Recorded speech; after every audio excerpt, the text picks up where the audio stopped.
Hello everyone, and we thank you for joining us for the 45th Matt's Weather Weekly Weather News. Today is Wednesday, April 11th, 2012, and continuing from last week, our Autism Awareness Month information segment. This week what we're going to be doing, like we said we were going to be doing this week last week, is we're going to be getting very specific about 4 very common different types of autism. We're going to be talking about Rett syndrome, childhood disintegration disorder, Pervasive Developmental Disorder, and Asperger's syndrome. But as always, first, your WFSB Channel 3 early warning 7-day forecast. Tomorrow, Thursday, April 12th, partly to mostly cloudy, a chance for a shower, breezy, and seasonably cool. High 57 inland and 58 at the shore. Friday, mostly sunny and a bit milder. High 63 inland, 61 at the shore. Saturday, partly sunny, becoming breezy and warmer. A chance for a shower by evening. High 70 inland, 62 at the shore. Sunday, partly sunny, windy, and warm. A chance for a shower or thunderstorm in the afternoon. High 78 inland and 80 at the shore, so we could be breaking 80 degrees this upcoming Sunday. Monday, mostly sunny, breezy, and a bit cooler. High 66 inland, 64 at the shore, not too cool. And then on Tuesday, mostly cloudy with a chance for showers. High 67 inland, 62 at the shore. And then on Wednesday, April 18th, partly sunny, breezy, and mild. A chance for a shower or thunderstorm. High 72 inland and 70 at the shore. Okay, and now what we're going to be talking about first today is Rett syndrome. We have a reading that we're going to listen into about Rett syndrome. Rett syndrome is a rare, severe, girls-only form of autism. It's usually discovered in the first 2 years of life, and a child's diagnosis with Rett syndrome can feel overwhelming. Although there's no cure, early identification and treatment may help girls and families who are affected by Rett syndrome. Who gets Rett syndrome? Rett syndrome is an autism spectrum disorder that affects girls almost exclusively. It's rare, only about 1 in 10,000 to 15,000 girls will develop the condition. In most cases of Rett syndrome, a little girl develops normally in early life. Between 6 and 18 months of age, though, changes in the normal patterns of mental and social development begin. What are the symptoms of Rett syndrome? Although it's not always detected, a slowing of head growth is one of the first events in Rett syndrome. Loss of muscle tone is also an initial symptom.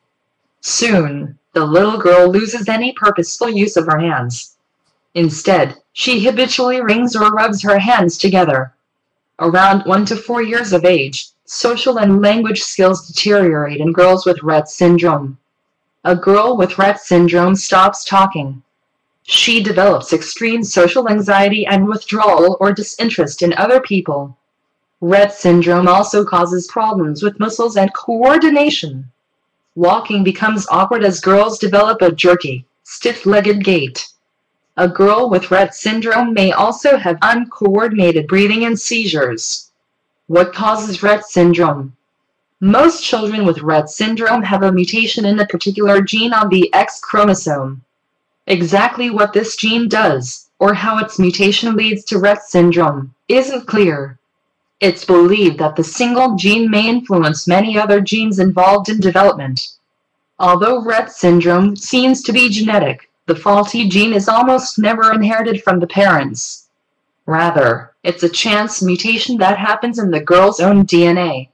No Rett syndrome risk factors have been identified, other than being female. There is no known method for prevention of Rett syndrome. When boys develop the Rett syndrome mutation, they die shortly after birth. Because boys have only one X chromosome, instead of the 2 girls have, the disease is more serious and quickly fatal. How is Rett syndrome diagnosed? A diagnosis of Rett syndrome is based on a girl's pattern of symptoms and behavior. The diagnosis can be made on these observations alone. Discussions between a doctor and a girl's parents will help determine important details, such as when symptoms started. Genetic testing can help confirm the diagnosis in 80% of girls with suspected Rett syndrome. It's possible that genetic testing can help predict severity. So that is about Rett syndrome. Again, just to reiterate a little bit, Rett syndrome is a severe form of autism that occurs only in girls, and when it occurs in boys, they die shortly after birth because they only have one X chromosome instead of the two X chromosomes girls have, because it appears to be an X-linked trait. Okay, and the next form of autism we'll be talking about today, childhood disintegration disorder. Childhood disintegrative disorder, also known as Heller syndrome, manifests as a loss of previously acquired language and social skills and results in a persistent delay in these areas. For example, a child who previously was able to speak in 2 or 3 word phrases gradually or abruptly loses the ability to communicate using words or only uses fragments. Social and emotional development also regress, resulting in an impaired ability to relate with others. For example, a child previously able to accept reassurance from his or her parent, example through a hug or something like that, loses the ability to be consoled and even may withdraw from the human tactile contact, thus the hug. Childhood disintegrative disorder is very rare, occurring in about 2 per 100,000 children, much rarer than autistic disorder, which affects 20 per 10,000 children, or pervasive developmental disorder, not otherwise specified, PDD-NOS, which we'll talk about next, which occurs in 30 per 10,000 children. Childhood disintegrative disorder generally manifests by the 4th year of life, after a period of at least 2 years of normal development. Overall, the social, communicative, and the behavioral features of childhood disintegrative disorder resemble those of autistic disorder. Affected children have distinct impairments in social interaction and communication. In addition, restricted, repetitive, or stereotyped patterns of behavior, interests, and activities occur. Motor loss of previously acquired skills, example, child previously toilet trained, soils during the day or night, goes to the bathroom during the day or night without going to the toilet. Child previously able to pedal a tricycle or draw shapes can no longer do so, occurs.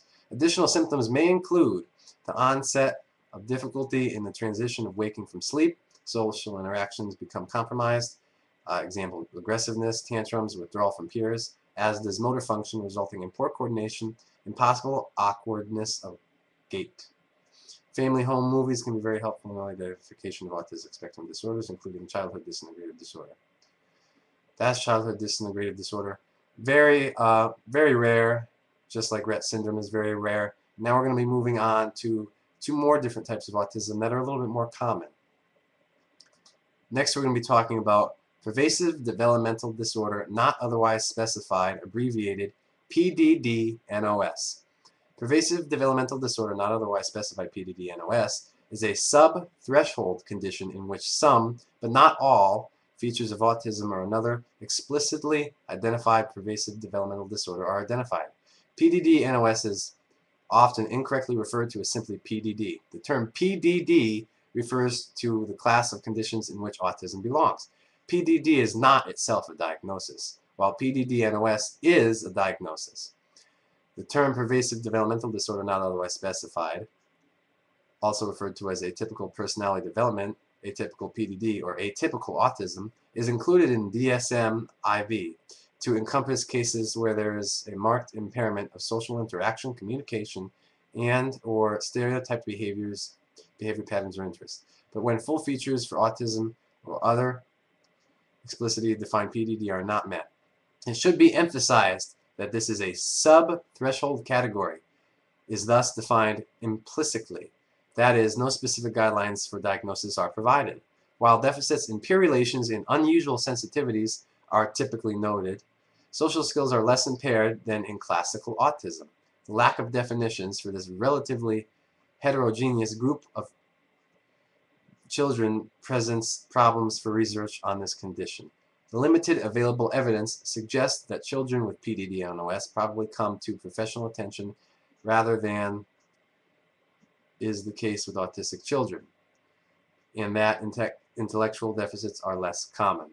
So basically, pervasive developmental disorder, not otherwise specified, is basically kind of like an atypical form of autism, kind of where some symptoms of autism are present, but not enough to be given a label of autism. That's basically put what PDD-NOS, Pervasive Developmental Disorder Not Otherwise Specified, is. Thus it being called Pervasive Developmental Disorder Not Otherwise Specified. Okay, and moving on to the last type of autism we're going to be talking about today. Also very common. It's a form of autism that I struggle with. Asperger's syndrome. We have a reading we're going to listen into about it right now.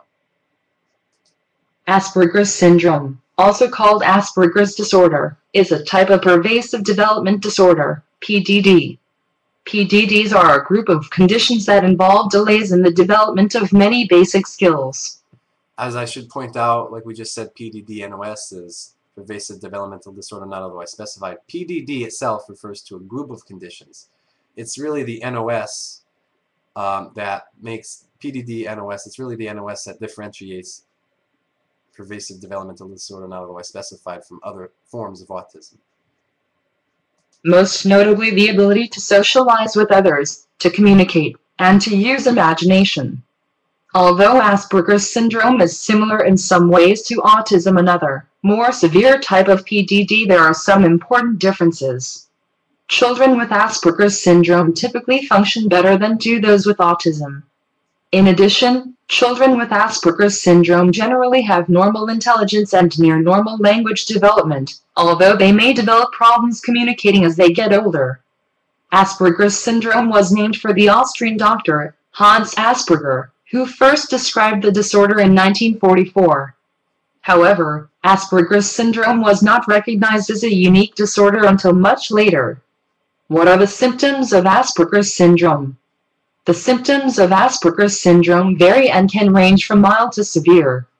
Common symptoms include problems with social skills. Children with Asperger's syndrome generally have difficulty interacting with others and often are awkward in social situations. They generally do not make friends easily. Eccentric or repetitive behaviors. Children with this condition may develop odd, repetitive movements, such as hand-wringing or finger twisting. Unusual preoccupations or rituals. A child with Asperger's syndrome may develop rituals that he or she refuses to alter, such as getting dressed in a specific order. Communication difficulties. People with Asperger's syndrome may not make eye contact when speaking with someone. They may have trouble using facial expressions and gestures, and understanding body language. They also tend to have problems understanding language and context. Limited range of interests. A child with Asperger's syndrome may develop an intense, almost obsessive, interest in a few areas, such as sports schedules, weather, or maps. Coordination problems. The movements of children with Asperger's syndrome may seem clumsy or awkward. Skilled or talented. Many children with Asperger's syndrome are exceptionally talented or skilled in a particular area, such as music or math. What causes Asperger's syndrome? The exact cause of Asperger's syndrome is not known.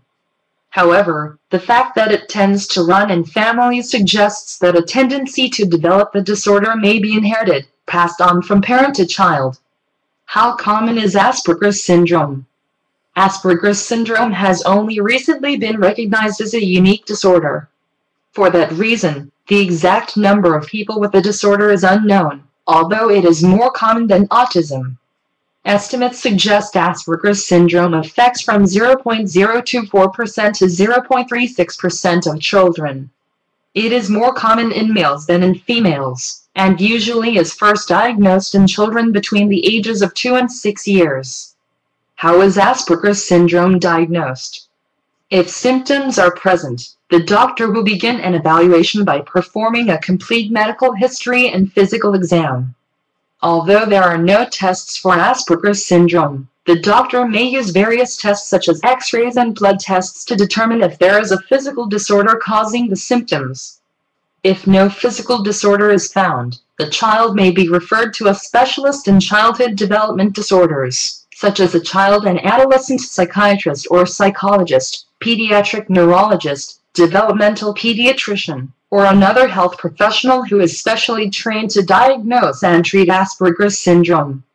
The doctor bases his or her diagnosis on the child's level of development, and the doctor's observation of the child's speech and behavior, including his or her play and ability to socialize with others. The doctor often seeks input from the child's parents, teachers, and other adults who are familiar with the child's symptoms. Okay, and that basically put, Asperger's syndrome is basically somewhat similar to PDD-NOS, but basically there's more of a prevalence to it. There's more of a consistency in different symptoms that are occurring. That basically does it for the 45th Matt's Weather Weekly Weather News. If you have any questions about any of this, or you have any of your own information you'd like to submit, please don't hesitate to do so. You can email mattsweather1@aol.com. And next week, what I'm thinking I'm going to do is I'm going to try to kind of share some success stories that people have had with people who have autism have had. I'm going to work on that, and I'm going to try to have a guest on too to talk about a little bit about autism. I'm not sure what I'm going to do with that yet, but I'm going to do that within the next 2 weeks, last 2 weeks of Autism Awareness Month on the Matt's Weather Weekly Weather News. But until then, we hope to see you next week on Wednesday, April 18th for the 46th Matt's Weather Weekly Weather News. We'll see you then. And again, any questions, comments, email me mattsweather1@aol.com.